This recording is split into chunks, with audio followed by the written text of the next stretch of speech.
पंजाब और सिंध हुकूमत में कशीदगी बढ़ गई। नून लीग और पीपल्स पार्टी के रहनुमा एक बार फिर आमने सामने, एक दूसरे पर लफ्जी गोलाबारी जारी।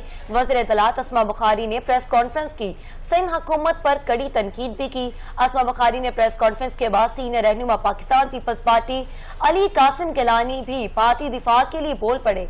आपको अपडेट कर रहे हैं कि पंजाब और सिंध हुकूमत में कशीदगी बढ़ने लगी है। नून लीग और पीपल्स पार्टी के रहनुमा एक बार फिर आमने सामने आके और एक दूसरे पर लफ्जी गोलाबारी भी जारी है। वज़ीर इत्तलात अस्मा बुखारी ने प्रेस कॉन्फ्रेंस की और सिंध हुकूमत पर कड़ी तनकीद की। अस्मा बुखारी के प्रेस कॉन्फ्रेंस के बाद सीनियर रहनुमा पीपल्स पार्टी अली कासिम गिलानी भी पार्टी दिफा के लिए बोल पड़े हैं।